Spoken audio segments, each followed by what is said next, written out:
안녕하세요. 연안국어 친구들. 이번에는 3강에서 만나보게 되네요. 자, 3강에서 첫 번째 지문입니다.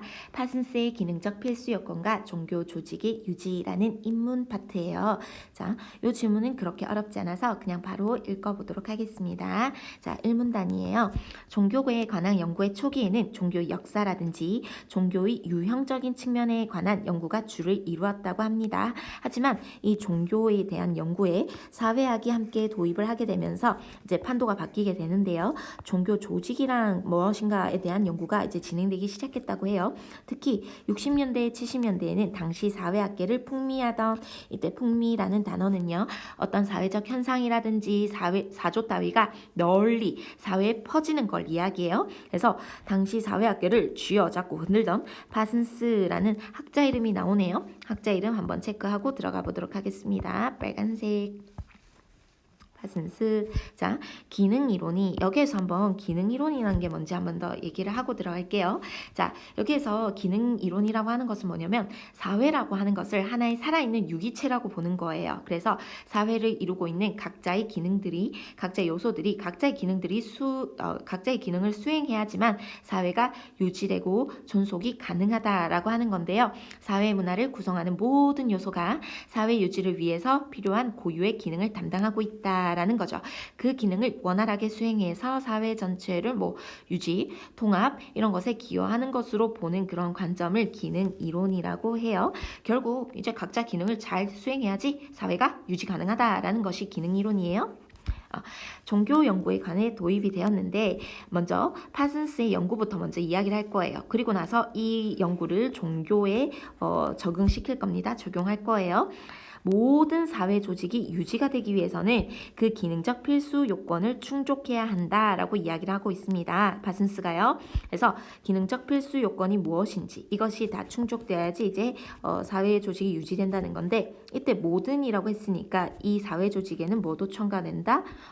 종교 조직까지 첨가된다 이 얘기예요. 이러한 파슨스의 이론이 일종의 사회 조직인 종교 조직을 연구하는데 그대로 적용되었다고 해서 자, 기능적 필수 요건이 무엇인지 먼저 살펴봐야겠죠?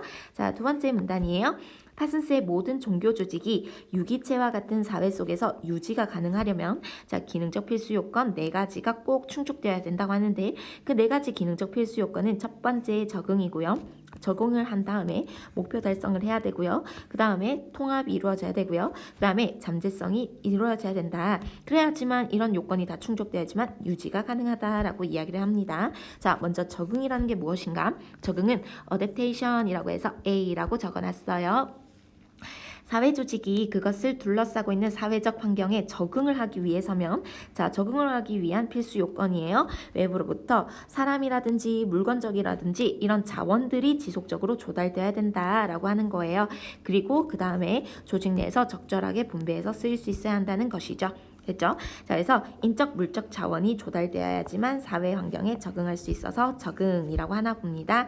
그 다음으로 이제 적응이 된다면 목표 달성이라는 단계인데요. 목표 달성이라는 이 요건은요.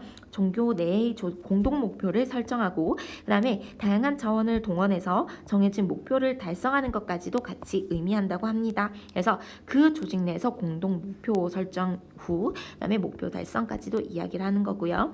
어려운 거 없죠? 자, 세 번째 목표 달성은 그래서 goal attainment라고 해서 G라고 적어줬습니다. 자, 그 다음에 세 번째 통합이라서 integration이라고 해서 I라고 적어줬어요. 통합은 사회 조직 내 각 체계가 잘 통제되고 안정된 일관성을 유지해야 한다는 것을 이야기해요. 우리 사회 전체로 따졌을 때는 법, 제도 이런 걸 얘기하겠네요. 그래서 즉이라고 해서 한 번 더 설명하고 있습니다. 어떻게 하면 통제되고 안정된 일관성을 유지할 수 있을지. 조직 내의 구성원들이 내적으로 형성된 제도, 그 다음에 질서 깨뜨리지 말아야 한다는 것입니다.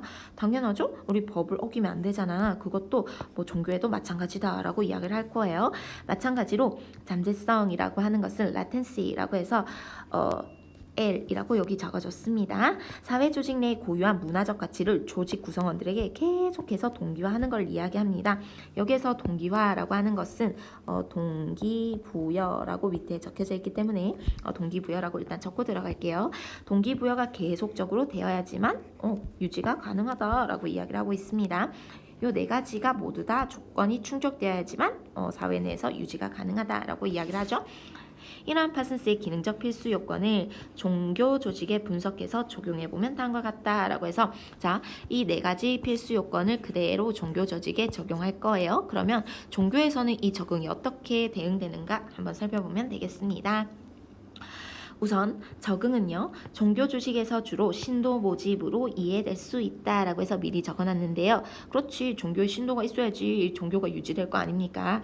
인적 자원을 이제 조달해야 된다라는 이야기입니다. 그래서 종교 조직이 유지되기 위해서는 우선적으로 조직을 구성할 수 있는 사람이 있어야 될 거 아니에요. 그래서 가장 필수적이기 때문이에요. 그래서 신도 모집이 적응이다라고 이야기를 하고 있습니다. 따라서 종교 조직은 비신자들에게, 그러니까 아직까지 종교를 믿지 않는 사람들에게 가치 있는 삶이란 무엇인지, 즉 목표를 제시하면서 그들에게 야, 우리 종교 한번 믿어봐 라고 참여를 하도록 하는 선교 활동을 할 필요가 있다라고 이야기를 하고 있죠. 그러면 여기에 선교 활동이라고 하나 적어줄게요. 구체적인 예시로 선교 활동. 자, 계속해서 읽어보도록 하겠습니다. 특히 현대에는 선교 활동을 위해서 종교 조직에서 세속적, 그러니까 현실에서 우리가 겪을 수 있는 사회적, 정치적, 경제적 등등의 문제를 해결하는 데 도움이 될 수 있는 요소를 개발하고 이와 같은 구체적 방법을 마련하기 위해서 노력하기도 하고 있습니다. 무엇을 하기 위해서? 선교 활동을 하기 위해서요. 세속적 문제를 해결하는 데 도움이 될 거예요. 라고 이제 선교 활동을 한다고 합니다. 자, 그 다음으로 자, 이제는 뭐겠어요? 목표 달성이겠죠? 제가 이거 적응, 목표 달성, 통합, 잠재성에 따라서 색깔을 좀 다르게 해놓긴 했어요. 목표 달성은 종교 조직에서 흔히 신도 교육과 훈련의 과정으로 이해된다라고 해서 이렇게 적어놨습니다. 이제 신도를 모집했으면 그 신도들이 이제 교육하고 훈련을 해야 될 거 아니에요. 자, 계속 종교 조직은 종교적 신념과 목표를 신도들에게 계속해서 강조하고 그 다음에 이 목표를 실현하기 위해서 도달하기 위해서 교리 교육, 기도 훈련, 전도 훈련들을 계속해서 실시한다. 그래야지만 목표에 도달이 가능하다라는 거죠. 그래서 여기에 하나 더 예시를 적어두도록 하겠습니다. 자, 예로 뭐가 나와 있나요? 교리 교육, 그 다음에 기도 훈련, 그 다음에 세 번째 전도 훈련. 자, 이렇게 예시가 나오고 있네요. 그렇죠? 자, 이런 것들이 바로 신도를 교육하고 훈련하는 것들이다 라고 이야기를 하고 있습니다. 자, 계속해서 종교 조직이 오래 기간 유지하다 보면 본래 단순했던 그런 목표 있죠. 이런 것들이 쪼개진다거나 아니면 새로운 목표가 추가된다거나 그럴 수도 있는데 때에 따라서는 이렇게 분화되거나 새롭게 추가된 목표가 원래의 목표와 너무 멀어진다는 거죠. 그래서 본래의 목표를 이겨버리는, 대체해버리는 목표 전치 현상이 일어날 수도 있다라고 이야기를 하고 있어요. 목표 전치 현상. 자, 요거는 특수한 케이스겠죠? 예컨대 예를 들고 있어요. 자, 신에 대한 독실한 신앙을 얻고 보람된 삶을 살고자 종교 활동에 참여했지만 자, 이게 뭐겠어요? 독실한 신앙을 얻고 보람된 삶을 살고자 했던 게 본래의 목표 아니겠어요? 맞죠? 본래의 목표인데 자, 이게 시간이 오래 지나면서 약간 새로운 목표가 추가된다든지 쪼개진다든지 실제로는 종교 외적인 세속적 문제에 휩쓸리면서 목표가 이제 바뀌는 목표 전치 현상이 일어날 수 있다라고 하는 거죠. 결국 종교 조직은 신도들에게 목표의식을 계속해서 강조하고 상황에 따라서는 사회적 문제와 관련한 새로운 목표를 설정할 수도 있다는 겁니다.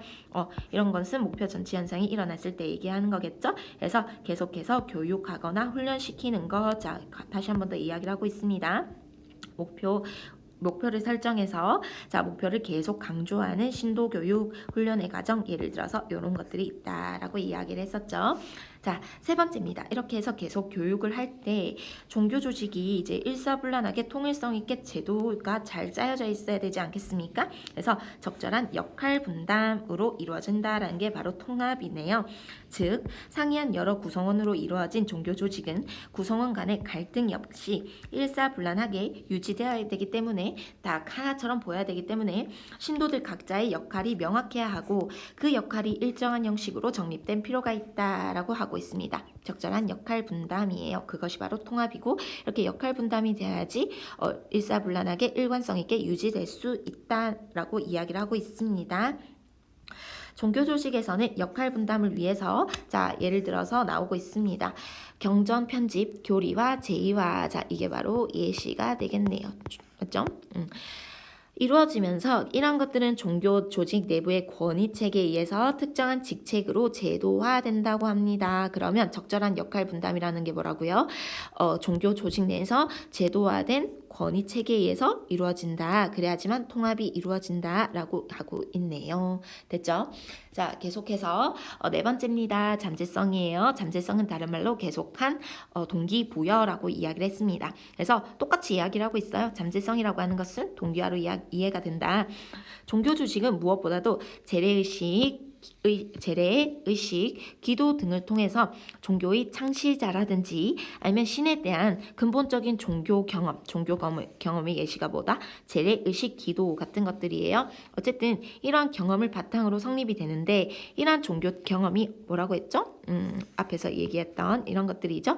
이런 것들이 새롭게 해석이 되거나 아니면 현실에서 다시 체험될 수 있는 그런 기회. 이게 바로 이제 방금 앞에서 얘기했던 동기화예요. 그래서 종교에서 경험했던 것을 바탕으로 실제 체험에서 다시 체험한다거나 새롭게 해석이 돼야지 계속적으로 이제 동기부여가 되지 않겠어요? 계속 그 종교를 유지하고 싶지 않겠어요? 그래서 지속적으로 요청된다. 특히 세속화된 현대사회에서는 신도들이 일상적 세속 생활과 그 다음에 성스러운 종교 생활을 적절하게 조화시키면서 살아갈 수 있도록 하는 다양한 형식이 제기될 수도 있고요.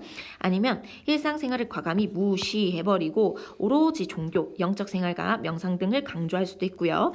그 다음에 세속적 일상생활 자체를 성스러움으로 표현하는 것 동일시해서 해석할 수도 있습니다. 어쨌든 종교 경험을 바탕으로 이것들이 세속에서 계속 해석되거나 또 체험할 수 있는 그런 기회, 즉 동기부여가 지속적으로 요청이 되는데 그 과정에서 세속생활과 종교생활을 적절하게 조화시키는 것 아니면은 세속생활을 아예 무시하고 종교생활만 계속 강조하는 것 또는 일상생활과 종교생활을 동일시해서 하는 것 이런 등등으로 이제 계속해서 동기부여가 가능하다라는 거죠. 즉 신도들이 종교조직 안에서 존속하는 것을 가능하게 하는 것을 동기부여가 필수적인 것이다 라고 해서 존속 유지가 가능하려면 동기부여 뭐든지 다 그렇지 않겠어요? 그쵸? 여러분들도 예를 들어서 공부를 했어. 그런데 성적이 올라야지 계속 동기부여가 되지 않겠어요? 그래서 공부를 했다는 그런 체험이 그런 경험이 현실에서 성적이 향상되었어 라는 것을 체험할 수 있는 기회가 지속적으로 요청돼야지 계속 동기부여가 되지 않겠습니까? 종교도 마찬가지다 라고 이야기를 하고 있는 거예요. 이처럼 1970년대 종교 연구에서는 파슨스의 사회 조직이 유지되기 위한 4가지 기능적 필수 요건을 종교 조직에 적용했으며 이러한 기능적 필수 요건이 종교 조직이 내부, 외부에서 유기적으로 연결되고 원활하고 수행될 때만 이제 사회 속에서 유지될 수 있다는 견해를 제시했습니다. 라고 하면서 마무리 짓고 있습니다. 그렇게 지문이 어렵지는 않습니다. 자, 바로 그래서 문제로 들어가 보도록 할게요.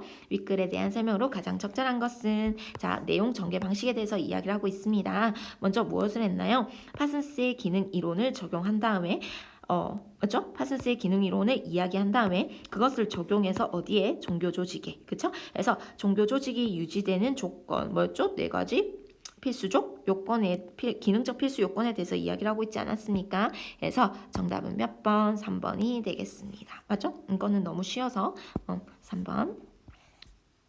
자, 다음 두 번째 문제예요. 자, 이거는 이제 적응하는 문제인데요. 자, 일단 기본 핵심 개념들, 그러니까 기억에 있었던 적응, 니은, 목표 달성, 디귿의 통합, 리을의 잠재성 이런 것들의 핵심 개념과 요소들 아까 전에 정리를 위해 했었습니다. 그런 것들을 확인한 다음에 요 주어진 상황에 그대로 적응하면 되고요. 키워드들로 여러분들이 해석하시면 될 것 같아요. 자, 한번 읽어보도록 하겠습니다. 중국 후한 시대에는 정치가 혼란해졌어. 그래서 세속적인 문제를 해결하기 위해서 종교의 필요성이 있었겠네요. 천재라든지 그 다음에 질병 등이 잦아서 민중이 빈곤해졌다. 그래서 유민들도 크게 증가했다는 문제 상황이 발생했어요. 세속적인 문제가 발생했습니다. 이 시기 우길은 장수를 설파하는 태평 청령서를 저술하였는데 장각은 우길의 가르침과 노자 사상 등을 종합해 태평도라는 종교를 창시했습니다. 장각은 제카에 대한 반성과 참여를 통해 도달하는 태평세대를 태평도의 근본적 목표로 설정하고. 자, 그러면 한번 정리하고 들어갈게요. 기억이 적응이었고요.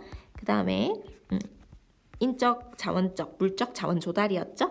그리고 나서 뭐였어? 목표 도달이었습니다. 그래서 목표를 설정하고 목표를 도달하기 위해서 계속해서 신도들에게 교육하는 걸 이야기했고요. 그 다음에 통합이었죠? 통합이었고요. 통합은 이제 일사불란하게 일관성이 유지되고 잘 체제가 유지되기 위해서 이제 뭐라고 했나요? 각각의 역할 분담으로 나눠진다고 얘기했었습니다. 알죠? 역할 분담. 그 다음에 맨 마지막에는 동기화였고, 제가 동기화라고 얘기했지만 여기에서는 잠재성이라고 얘기를 했었어요. 잠재성은 동기부여였습니다. 자, 어쨌든 요게 맞게 한번 읽어보도록 할게요. 반성과 참여를 통해서 도달하는 태평생대를 목표로 설정했대. 그래서 요거는 바로 목표 도달 되겠습니다. 목표 도달. 그렇죠? 자, 계속 그리고 나서 포교를 위해서 제자들을 파견했다. 적은 목표가 있으면 뭐해? 같이 할 이제 선도들이 있어야 될 거 아니에요? 포교가 있어야 될 거 아니에요? 그래서 제자를 파견했다. 그래서 그 결과 태평도는 하급 관리 빈민의 마음을 사로잡아서 여러 지역으로 퍼져나갔다라고 해서 신도 모집을 했네요. 그래서 요 부분은 뭐가 된다? 자, 기억에 해당되는 적응 부분이 된다. 신도 모집이라고 했었으니까요. 맞죠? 신도 모집. 자, 계속 장각은 전국적으로 36개의 교단을 조직을 편성하였는데 그 조직은 방이라는 장군에 의해서 통솔되었다라고 해서 자, 요거는 이제 역할 분담으로 이야기를 하고 있습니다. 방이라는 장군에 의해서 통솔된 것은 각각의 제도화된 권위 체계를 통해 이루어진 적절한 역할 분담을 이야기하고 있어서 세 번째 통합으로 얘기를 할 수가 있겠네요. 후한 왕조는 태평도를 해산시키려고 하였으나 오히려 신도들의 단결이 공고해지고 반정부적 성향이 강화되었다라고 하고 있어요. 그리고 장각은 부패한 한나라를 멸하고 자신이 제위에 오른다는 새로운 목표를 세우고, 원래 목표가 뭐였나요, 여러분? 자, 반성과 참여를 통해서 태평세대를 이루는 것이 원래 목표 아니었나요? 그런데 새로운 목표를 이뤘다라고 해서 이게 바로 뭐가 된다? 목표 전치 현상이었어요. 맞죠? 목표 전치 현상. 목표가 분화된다거나 새로운 목표가 생길 수도 있다라고 했었습니다. 어쨌든 요거는 자, 여기에 들어가기도 하겠네요. 그런데 황건적의 난을 일으켰지만 장각이 죽고 나니까 황건적의 난도 진압이 되고 쇠퇴하게 되었다라고 해서 장각이 죽으니까 이제 동기부여가 없었나 봐요. 맞죠? 동기부여가 사라졌습니다. 그래서 이것은 이제 잠재성에 대한 얘기가 되겠습니다. 됐죠? 요게 되겠네요. 자, 그러면 문제 풀어보도록 할게요. 키워드들을 체크해놨어요. 장각은 선교 활동을 통해서 하급관리와 빈민들을 태평도로 유치해서 종교조직 유지를 위한 인적 자원을 조달하였다. 뭐였나요? 기억에 해당하는 적응이었죠? 아휴, 내가 이렇게 적었어. 기억 2, 3, 4. 맞죠? 여러분들 이해해주세요. 자, 요거는 1번 먼저 기억, 적응.